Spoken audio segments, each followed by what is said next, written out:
Alright, hey guys, Slice. Well, this is the end result, the prologue. It's gotten a lot colder now. I didn't do the video of me dragging it out and, stuff like that because it was just so hot. I think it was like 85 degrees outside, and I was just sweating, snot coming out my nose. I mean, it wasn't a pretty sight, but, that's part of hunting. You gotta do what you gotta do. But anyways, here he is. I mean, he's just a little 6-pointer.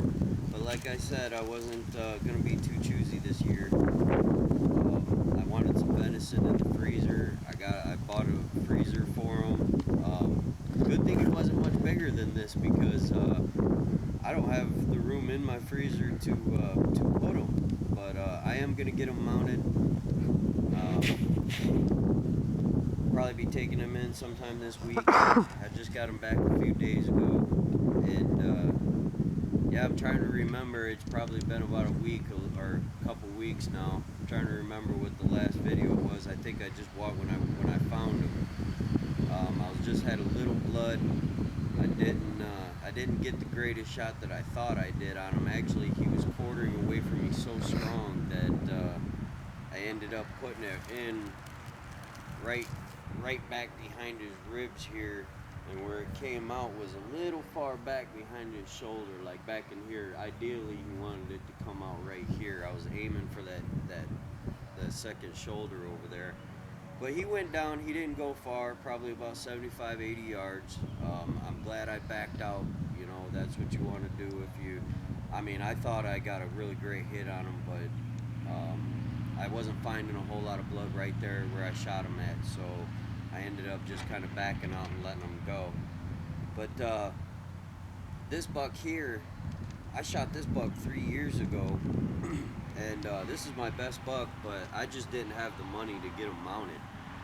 It cost about $500-600 depending on who you go to.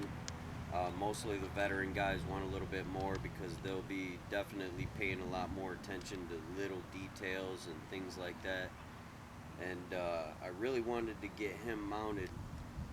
I've been wanting a hide, actually, a cape, to put the antlers on this one, from this one onto a cape. But this is just like a little pretty buck that I don't know. I kind of want to get him mounted now too. I mean, it's kind of bad that he ended up breaking off just this tip on his little G2 here, but I kind of wish that didn't happen.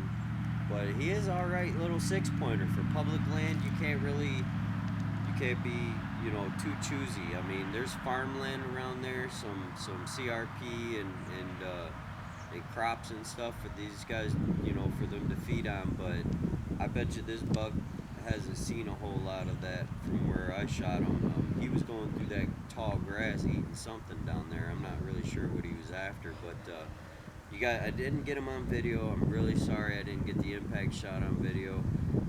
I'm still trying to work that camera the best I can. It's actually turning out to be a little bit tougher than I expected, but that's just the way it goes right now. I'll definitely get better and used to it, but I got doe tags, and I'm really happy with this buck, and that's really what it just comes down to. If you're happy with what you harvest and what you take out there, then don't be I don't know the word for it, like don't think that just because you watch all these videos of these guys killing bucks like this, constantly, and I mean, these guys are going out and paying $10,000 for a 3-day hunt, and they're constantly getting bucks like this, and things like that. I guess you get suppressed or something as far as like what really deer hunting in real life. A majority, 99% of the people who bow hunt and stuff like that, we take bucks like this mostly, and that's what cracks me up about these guys too, is they pay these $10,000 ranch fees and stuff like that, and they go out and they kill bucks like this, and they're like, it's our last day. We've hunted so hard. We don't, we've earned this buck. We hunted, they got 50,000 trail cam videos of this, or, trail cam pictures of this buck, you know, walking through this tree every day at 5 o'clock. And I mean, it's just not like that in real life most of the time. You know, I mean, it's nice to be able to go do stuff like that. If you ever get a chance once every 10 years or something like that, you know, that's fine. But to kill deer on public land, it's tough. It's hard. I mean, you go, especially when you only have the weekends to hunt because you got full-time job. I mean, it's not something that you just go out there and, oh, I want that deer, I want that deer, I want that deer, and then, you know, you just take whatever deer you want. That's just not how it works. You're lucky to have these amazing creatures get anywhere near you.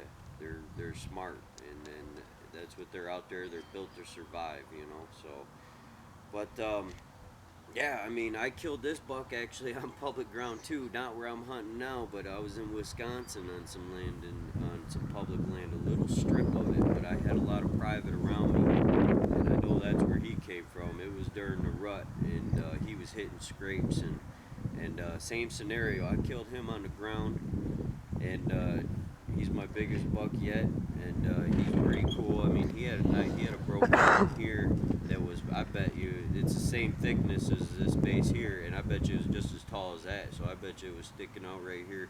That would have made him the 12 pointer, but right now I'm just calling him 11 pointer. That's pretty cool crab, like little small crab claw here.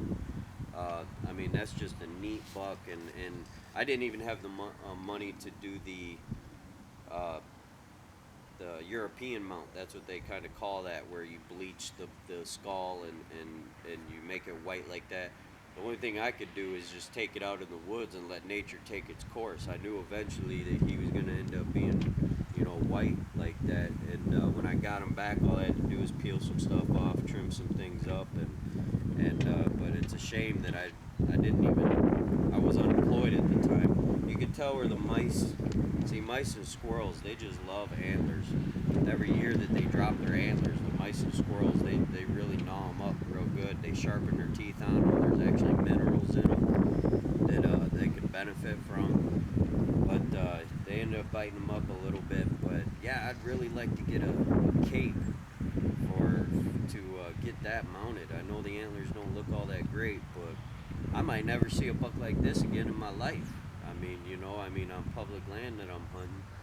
I was real fortunate about that. It was a real cool scenario too, what happened with that buck. But yeah, here he is, and I'm gonna get him back in the freezer.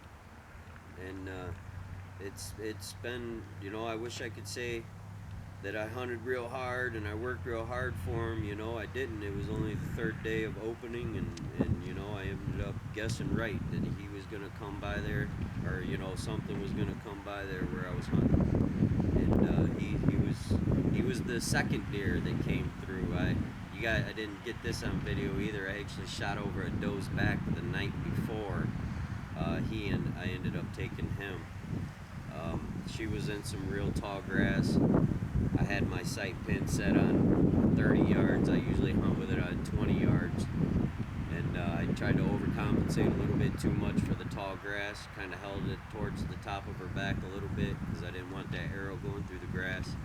And right over her back, man, you know. So that happens too. But yeah, other than that, it's been good. I got meat. I still got some doe tags. I'm kind of debating to go out tonight. The wind's swirling real bad. I haven't been too good on the scent control. I haven't really done anything about that this year. I just really need either a steady wind from one direction or no wind at all. And when the wind is swirling like this, the chances of me seeing something is probably next to nothing. But I like being out there, and if I'm gonna get going, I better get going. Thanks for watching, guys, and I promise I'll be bringing more hunter videos soon. I've just been so busy with work full-time. I've been working 50 hours, hunting in real life, family, GTA. I've been playing a lot of that, you know, so I haven't been playing any hunter. But thanks for watching, and I appreciate you guys' support, and we'll see you soon.